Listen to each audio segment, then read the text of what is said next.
नमस्कार दोस्तों, आपका फिर से स्वागत है एक नई वीडियो में।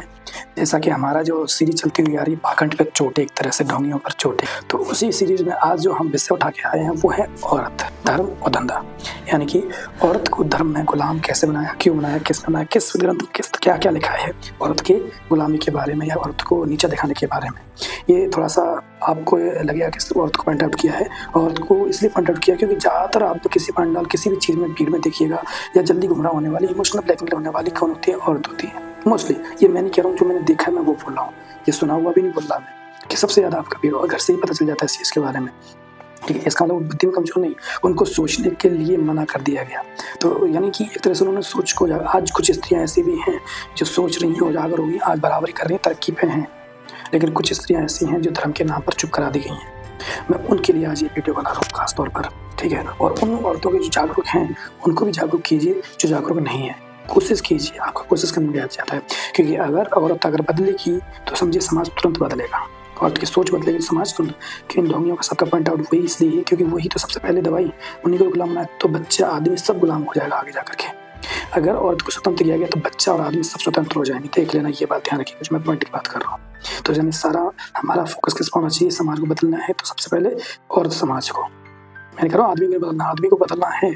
ठीक है, साथ साथ बदलने की कोशिश कीजिए, लेकिन सबसे पहले उन औरतों को जो बदली नहीं है। और सबसे बड़ी चेतावनी मैं ये देना चाहूँगा, ये वीडियो या पुरानी वीडियो, अब तक की वीडियो जितनी भी है, कभी भी धर्म पे चोट नहीं करती हैं, ये पाखंड पे चोट करती हैं, भगवान पे चोट नहीं करती हैं।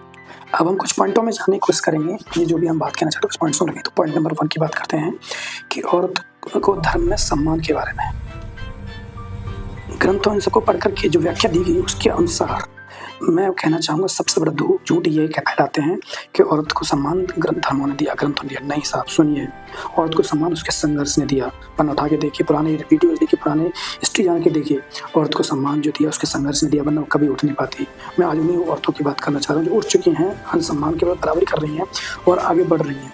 धर्म के नाम पर बने हुए सिस्टम ने तो हमेशा औरत को दबाया है। तो धर्म के नाम पर बने सिस्टम ने औरत को हमेशा आज्ञाकारी बनाया है, डराया है, चुप कराया है और उसको गुलाम बनाया है और ज़्यादातर बातों में उसे दोषी ठहराया है। सबूत थोड़ा सा रुकिए, मैं देता हूँ। अब मैं बात करूँगा पॉइंट नंबर 2, जिसमें सबूत की थोड़ी सी स्टार्टिंग करते हैं। तो में जब ग्रंथ बोले औरत को काबू में रखो, पॉइंट नंबर 2 समझिए जरा से।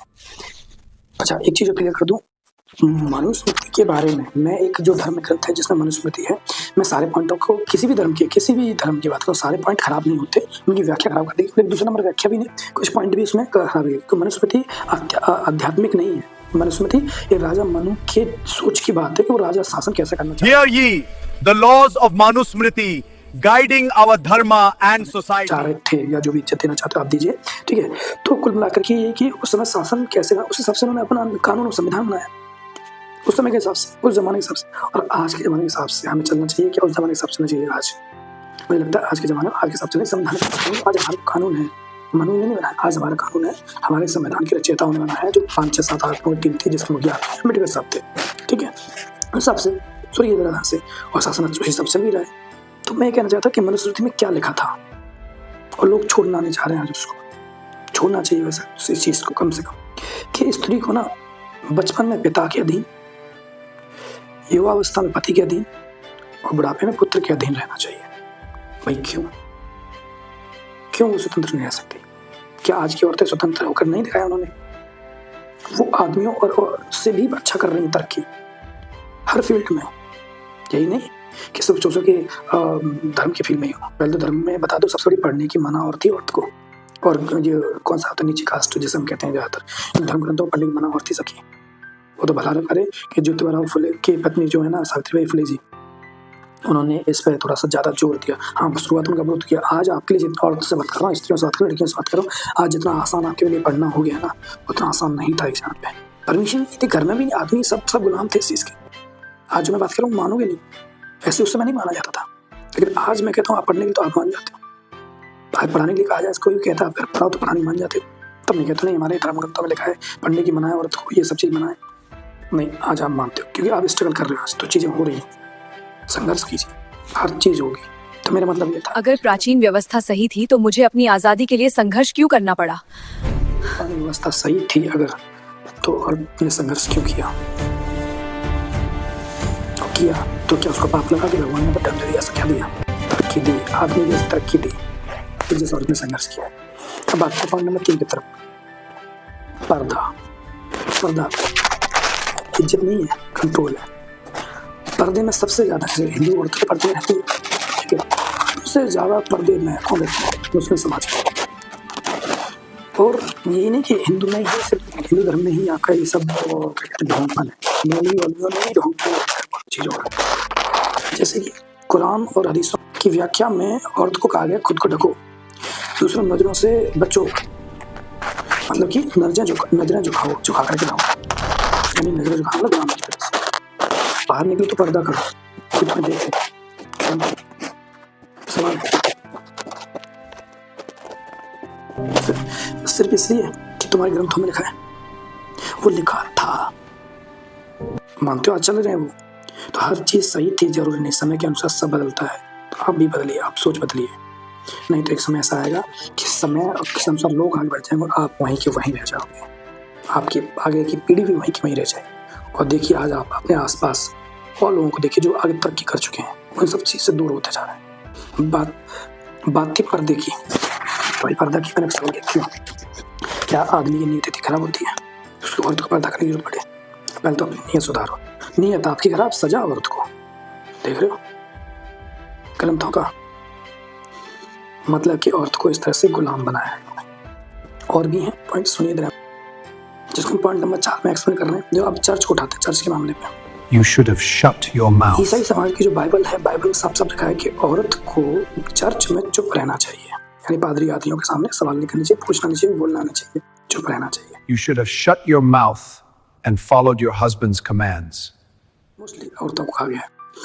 और पति के अधीन रहना चाहिए, यानी कि उसके अंडर में रहना चाहिए, मतलब कि बोलना, सोचना और सारा कार्य बुद्धि का क्या सिर्फ पुरुष का ही है?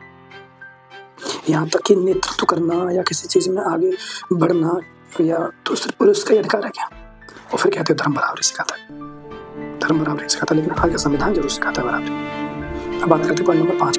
एक पैटर्न देख रहे हो, ध्यान दिया होगा आपने इसमें कि धर्म अलग है लेकिन पैटर्न सेम है, यानी सब में स्क्रिप्ट एक जैसी है। औरत यानी कमजोर, औरत यानी पाप का कारण, औरत यानी नियंत्रण रखने में योग्य, यानी उस पर कंट्रोल आराम से पाया जाता है, काबू में रखने योग्य। ऐसा क्यों? क्योंकि उन्हें पता है कि डरी हुई औरत कभी सवाल नहीं करती, सिस्टम नहीं तोड़ती और ढोंगियों के लिए सबसे आसान ग्राहक होती है। तो सबसे पहला काम होता है इनका डराना। अब बात करते हैं पॉइंट नंबर 6, सबसे बड़ा अपराध है इसे भगवान की इच्छा कहना। सबसे घिनौनी लाइन कि ये सब भगवान की मर्जी से हो रहा है या भगवान की मर्जी से होता है या भगवान ने कहा ऐसा इसलिए हो रहा है, सबसे घिनौनी लाइन लगती है। मतलब घिनौनी में बहुत बेकार लाइन, भाई साहब ये भगवान की बदले भगवान की मर्जी से नहीं, ये पुरुष प्रधान की वजह से ऐसा हो रहा है। अगर औरत को कम बनाया होता है, कमजोर बनाया होता है, सब कुछ बनाया होता है, तो देखिए पुराने इतिहास उठा के देखिए, क्रांतिकारियों में देखिए, लिस्ट में देखिए, वहाँ पे औरतें हैं और आज देखिए हर फील्ड में औरत है, यानी कि कम नहीं बनाया गया था, कम किया पुरुष प्रधान सिस्टम ने, कम नहीं थी, कम किया गया।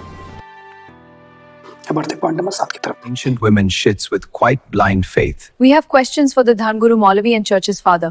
कि आज की औरत सवाल क्यों कर रही है? आज की औरत ने समझ लिया है कि धर्म नहीं दबा रहा है उन्हें, धर्म के ठेकेदार दबा।